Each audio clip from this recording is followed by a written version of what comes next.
Szczęść Boże, Raimund Millert tu. Jeżdżę teraz na Freiheitsplatz, Plac Wolności w Hanau. Co mu tu dali stoja? Podali da tym Märchenwegiem, Märchenpfaden właśnie, ścieżką bajek braci Grimm. No i nie jest to przypadkowe. Zaraz tutaj pokażę wam było chałupa, jaka się urodzili bracia Grimm. To jest naprawdę bardzo ciekawe. Freiheitsplatz numer 1. I w tej chałupie, znaczy to na teraz tak nie wygląda. Geburtshaus der Brüder Jakob und Wilhelm Grimm.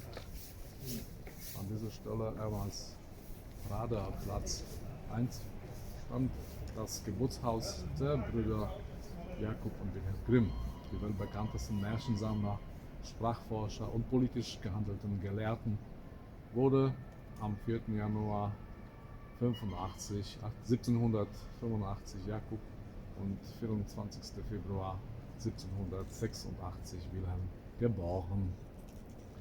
No i tutaj jest też rozpisane, jak to było. Familia Grimm, matka Dorothea Zimmer, Philipp Wilhelm Grimm, nauczyciele, tu każdy coś z nich osiągnął. Pierwszy jest Jakub, drugi jest Wilhelm, trzeci był Karl Friedrich, Kaufmann i Sprachlehrer, Ferdinand Philipp, Buchhalter i Schriftsteller, Ludwig Emil, Maler und Radierer i była też siostra Charlotte Amelie, Frau von Ludwig Hessen-Pflug, czyli widać było, że wyszła za mąż za szlachcica. Także to też był jakiś sukces w takich czasach, prawda? Jeszcze to nie były czasy gender, że kobiety robiły.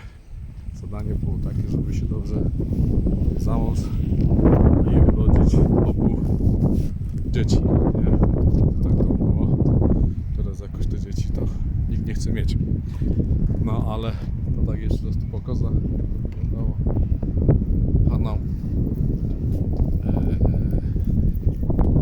Myślę, że w czasach nowożytnych, bo to średniowiecze to nie było.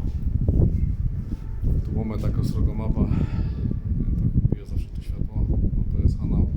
Tam z tyłu jest Steinheim i Kleinauheim. A tu mamy jako Festung. To było gdzieś w XVII wieku, 600 coś. Widać, że to jest Festung i rzeka Kinzig opływała i dostarczała woda do fosy. No, to tak na początek. No i tu teraz przełaża, też tak sobie myślę, co to za figurka jest? No jest jakiś synek, tu jest jakieś niby 10 euro, 10 euro, ale w monecie to nie ma przecież. Bo on tu chyba też trzymał te 10 euro, trzymał w tym, w rękach. No i godą, co to może być? No ale dobra, umiem czytać, zaś cytom, co jest napisane. Daume links Wanderschaft, czyli przygody Paluszka albo Tomcio Palucha. No to też, nie wiem czy znamy, Tomcio Paluch urodził się w chłopskiej rodzinie. Mały synek, wszyscy się śmiali, ale cwany był pieron. No i tam zawsze miał coś wykombinować. W każdym razie tam go ojciec sprzedał, ale tak się wygadali, że polezie, że ucieknie tym handlarzom, a pieniądze zostaną, nie? No i tak właśnie, tak to robił, że w sumie tym rodzicom pomógł, byli bogaci. No i taki morał z tego, że nie trzeba być srogi, można być też małym, ale w życiu trzeba być sprytnym i też człowiek jakoś sobie tam poradzi i wyjdzie na swoje. Także taki morał z tego, bo każdy bojka, każdy Märchen ma mieć jakiś morał, nie? No. To ale zawdali. No i teraz jest koło takiej myszy. Tak sobie myślę, co to kurde za mysz? Chyba jakaś bojka o mysie. Małsie, bo to tak trzeba powiedzieć. No ale takie jakieś srogie te harboły tu są, nie? No i co, jak myślicie, co to jest? No właśnie, to jest kot w butach. Tak się domyśliłem. Tak wygląda coś ten kot jakiś taki kurde myszowaty. No i faktycznie jest tu napisane Der Gestiefelter Kater. No i tą bajkę to chyba wszyscy znają, coś tam było. Ale powiem tak szczerze, go przeczytam, bo nie mogę sobie przypomnieć, jak to tam było z tą bajką. No i co? I co się okazało, że było dwóch synów młynarza, czyli Müller z synem. Starszy dostał młyn, a młodszy dostał... Oj, no tu jest kiosk właśnie otwarty, jest u Turka.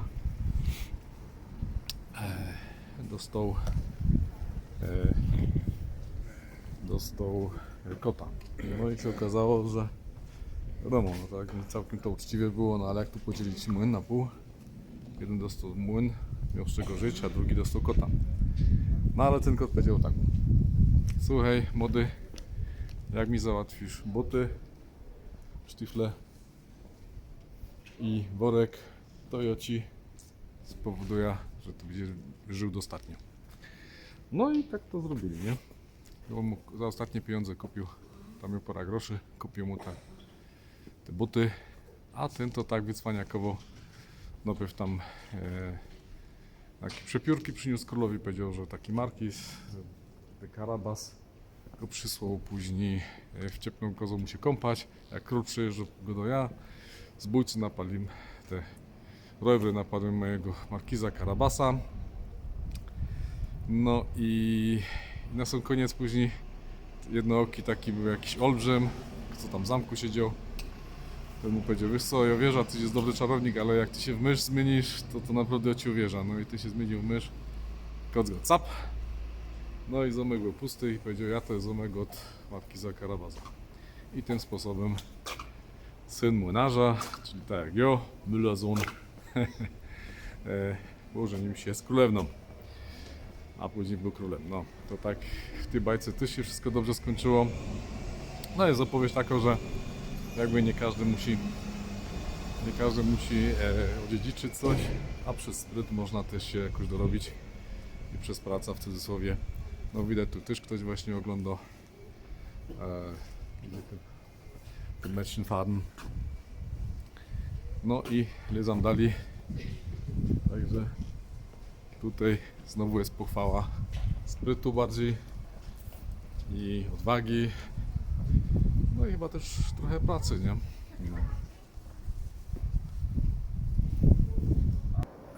No i Jerzech przy następnej Denkmalu, można tak powiedzieć też kann man so sagen Denkmal, ale to jest dla mnie jakiś pomnik albo figurka, statua. No i tak, co tu mamy? Mamy osła, mamy synka, mamy jakiś kurde jakby, no nie wiem jak to nazwać, kurde, jakiś żmija czy coś. Tej bajki też nie znam. Jakoś tako inno jest, nie? O. Ale później patrzę, że to jakiś jest stolik. No? Jest stolik. Jest ein Tisch. No i co? To mamy ta bajka pod tytułem Tischlein deck dich. Stoliczko nakryj się. No, jak to tam było? Też było 3 synów. Był hop. No i ten hop miał koza. Koza dawała tyle mleka, że wszystkich tych synków mogła wychować. Nie wychować, tylko że mogli tam mieć jedzenie. No i co? I poszedł ten najstarszy synek, kozę miał wypaść. Ten ojciec się pytał kozy: pojadłaś, możesz dać mleko? Nie, on mi tam mnie prowadził, jak nie było trowy. Synka wygnał. No, co za pieron. Koza jest potrzebna do wyżywienia, a on nie chciał wypasać. Drugi tak samo, trzeci tak samo. Później są polos. No, dowi tej kozie dobra trowa. Pyta się: jak tam, smakowało ci? Dasz mi mleko? Nie, wszystko źle i ten. No to zauważył, że się nerwił. Koza wygnał, ale żal mi było jego synków. No bo ich chłodzyło, że tak powiem, za nic ich wygonił całpy. Takie były praktyki w średniowieczu. Albo nawet może w XIX wieku. Się dzieci goniło do roboty. No i co? I pierwszy rysunek poszedł do Tischlera, czyli do stolarza. Drugi polos do murarza, a trzeci na tokarza. No i każdy, jak skończył ta praktyka, był rellingiem, czyli terminową, to jeden przyszedł ze stolikiem, który dawał jedzenie, nie? Drugi przyszedł za osłem. Jak się odezwał ten osioł, to właśnie pluł tutaj pieniędzmi, nie? To pewne euro jest, bo co tam jest? A co tu jest euro? Zobaczymy. Tu jest pokazane, że z przodu, a z tego co wiem, to raczej z tyłu te euro wyłaziło. No a trzeci był stolarzem, miał taki właśnie knypel, to się mówi właśnie maczuga, kijek samobijek. No i tym sposobem jak szli z powrotem do chałupy, to najpierw ten pierwszy został ukradziony, ten stolik mu ukradli, później temu drugiemu ukradli tego łosła. Taki karczmarz był tam, ale już ten trzeci wiedział, że tak będzie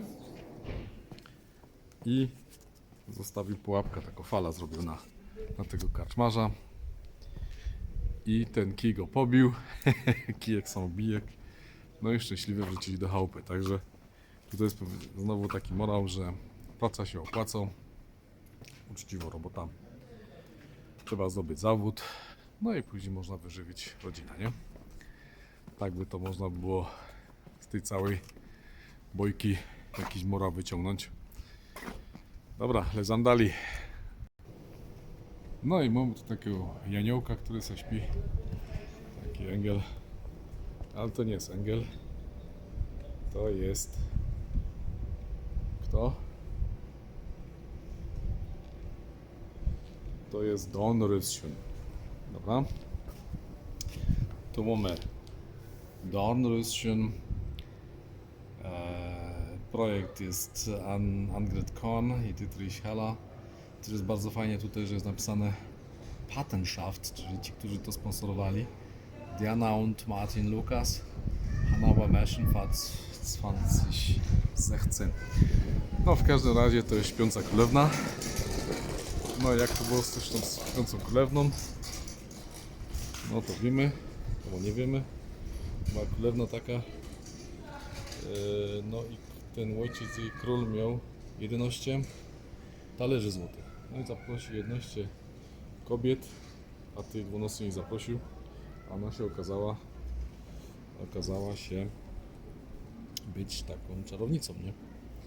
No i jak już 10 powiedziała, że ona tam będzie piękna, że będzie tam bogato, że coś tam, to przyszła ta niezaproszona i powiedziała: ja, ale ty będziesz miała 15 lat, to się ukujesz i będziesz i umrzesz. Ale ta 12 dobra wróżka powiedziała: dobra, to nie będziesz, nie umrzesz, no będziesz spała 100 lat. No i tak było, to wiemy, tam ukuła się, później książę, i ten cały zamek, ten burg obrosłe róże z dużymi dornami, a dorn to wiemy, to koalicja.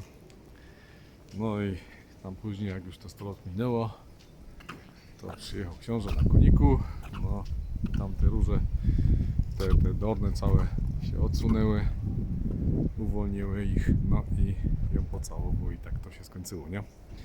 Także zawsze trzeba wszystkich szanować, nawet właśnie nie można tutaj wykluczać ludzi, takie wnioski, bo zawsze może to przynieść night, czyli nienawiść albo jakieś takie negatywne uczucia, toksyczne stosunki.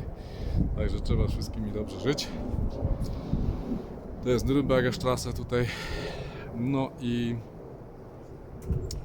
ale zawsze można tą złą energię, tą negatywną, toksyczną energię abwenden, czyli się obronić przed nią, jak się ma pozytywną energię. No to na tyle. No i teraz tu taki jakiś surrealistyczny klub tour, jakiś taki Tinkmal, tak jakby to człowiek socjalistyczny tu coś budował, a to się nazywa ta bajka Der Der goldene Schlüssel. Goldene Schlüssel, złoty kluczyk. Coś nie przeczytałem, tutaj nie mogę nic powiedzieć, o co się tu rozchodzi z tym złotym kluczykiem. Ale wygląda surrealistycznie, muszę powiedzieć, że tak. Na początku nie wiedziałem, że to właśnie tu będzie. To będzie jakiś inny pomnicek. A tu nic nie ma, dobra. No ale tak myślę, że to będzie koniec tej drugiej tajli. Teraz jak jest na ringu w Hanauer Ring. Königstraße Końska, no nieźle. Tu są Hanau, Sparkasse. Hanau, herzlich willkommen, Sparkasse Hanau. No i naprawdę dzisiaj fajny dzień, nikogo nie ma. Mało ludzi. I mam nadzieję, że Wam się podobało. Dawajcie kciuki. Subskrybujcie, przesyłajcie dalej przede wszystkim, bo myślę, że warto gadać po śląsku, o bojkach, o bajerach, o wszystkim. A taki się robi szpacyrgang tutaj, szpaceruję. Nowy rok, warto też trochę połazić, powinno siedzieć przy tej całej, przed tą telewizją, przed tym fenzyjerem, to nie jest za dobre. Trochę kalorii czas polić. No i robimy następną część z Panem Bogiem. Tschüss, auf Wiedersehen.